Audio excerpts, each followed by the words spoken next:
Hey everybody, angryponcho here, doing a Let's Play of Pokemon Firered.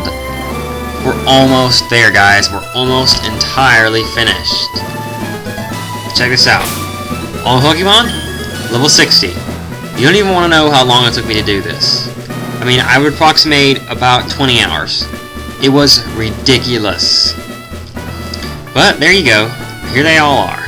Let's go through the final team listings. Actually, wait, one thing I want to do first. Let's do something else real fast. Something happened to me while I was doing this that has never happened to me before, and I'm fairly sure it'll never happen again. I saw a shiny Pokemon. I mean, like, one of the special ones, you know? Anyway, look at this. This is a regular Marowak. And this is a shiny Marowak. I don't know. I just think it's awesome because prior to yesterday, I had never even seen a shiny Pokemon in game, and then I managed to see and catch a Marowak. And I will say, on my first try with the Great Ball, caught the shiny Marowak, and then I caught a regular Marowak so I can show you guys the difference. But you can see, the card looks a little different, and the Pokemon itself is a different color. And it's got a little star up there too. It's pretty neat, actually. I mean, I don't know. I just want to show you that. I thought it was pretty cool. I've never seen a shiny Pokemon before.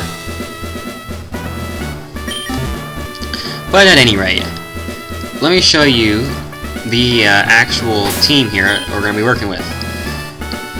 We know Casper. He hasn't learned any new moves. Still Shadow Ball, Sludge Bomb, Toxic, and Curse.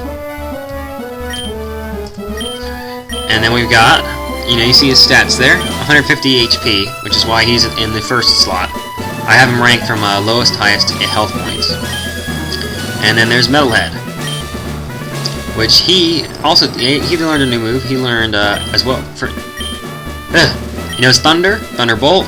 He learned Double Edge, and now Flash. I actually taught him that with the move tutor that I ran by about 100 times all the training. Next Pokemon is Crate, who finally evolved. Oh my god! And what's funny is that once he did evolve, he now has one of the best attack stats in the entire team, 188. That's pretty freaking good, actually.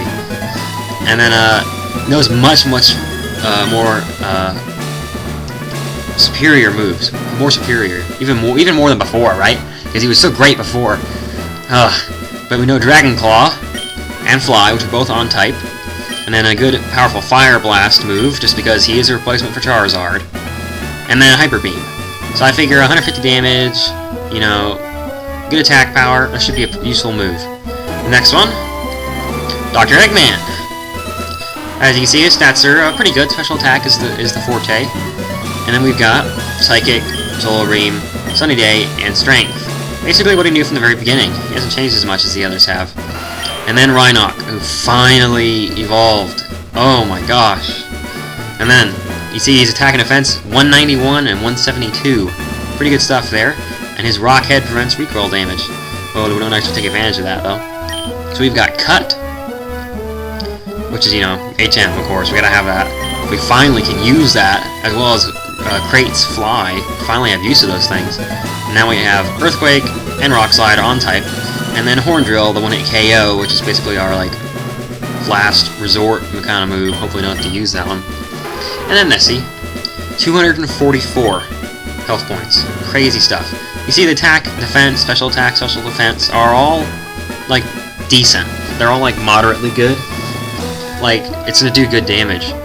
But the real thing that stands out about it is its health, and the fact that it will never have a critical hit dealt to it because it's shell armor. And even that makes up for the slow speed. But anyway, we've got the Sheer Cold, and Surf, which are on type, and Hydro Pump, also on type. And, excuse me, did I say Sheer Cold? I meant Ice Beam. And Sheer Cold is another one-hit KO move. So we actually have two of those there in our two most, healthful, I should say. I don't really know which is right. No. Okay, I know one of them, you're a healthy person eats healthful foods, that's right. Because the F in fulls goes for the foods. That's how I remember it. At any rate, enough talking, enough standing around. Oh, I do have one more thing I want to show you. To prepare for the Elite Four, I highly recommend that you fill your bag with stuff like this. Get Ethers, Max Ethers, and Elixirs, because they restore your power points.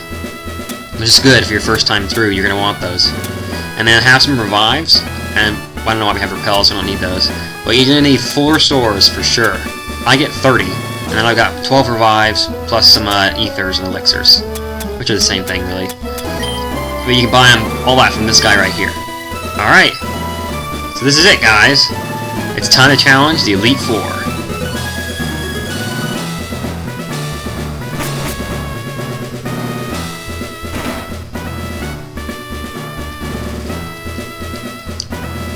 Alright, this first trainer is Lorelei.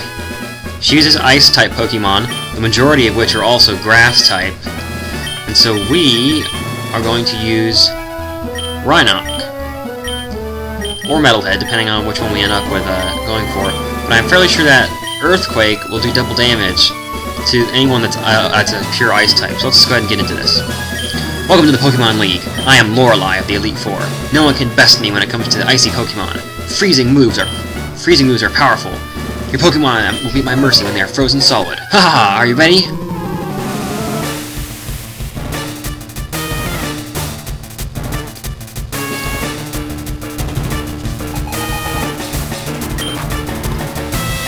Alright, starting out with a Dugong.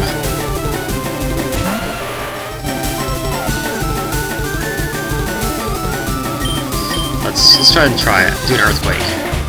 Oh crap, that very may well. That doesn't do a good bit of damage there. Oh no. No. Oh my god. Well, that was fast. Alright, I guess we'll try Metalhead instead. Maybe a little faster Pokemon would be at an advantage. Thunderbolt. There we go, that's what we want to see. One-hit knockouts. Alright. That's one. Cloyster. Yeah, we use the same strategy. The good thing about Ice-type Pokemon is that they don't have any resistance to electricity. So all the ones that are Water types, you can shock right through them, just like we would have done for Misty if we had an Electric-type move at that point. At any rate. There goes Cloyster, one hit. Now it's time for Slowbro. This is actually Water and Psychic. It's not even an Ice-type Pokemon, but she's got it, so...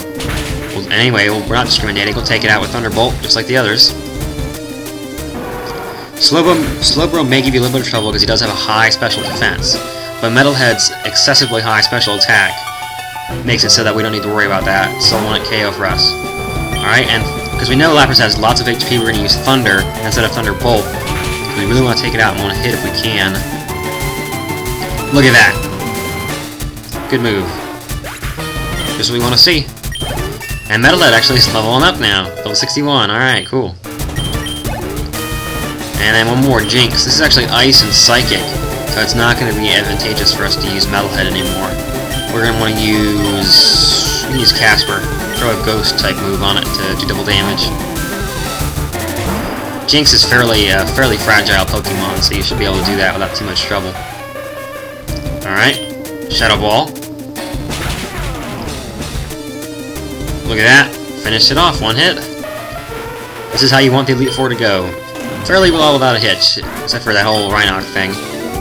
Things shouldn't be this way! And we got some money. Well, things are this way, lady. You're better than I thought. Go on ahead. You only got a taste of the Pokemon League's power. Alright, whatever, let's go to the next room. Alright! And now it is a time for battle number 2, Bruna. Now here's what we're going to do. I'm going to revive, just because it's good to have him. Rhynoc. Wake him back up.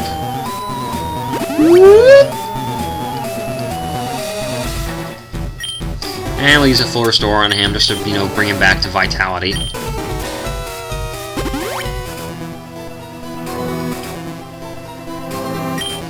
Alright, and now, let's see. Bruno here is going to use a Ground, Rock, and Fighting type Pokemon. So I'm going to throw out Nessie to start with. And if he throws out a Fighting type, I'm just going to switch to Egghead. Dr. Eggman. Whatever the heck his name is.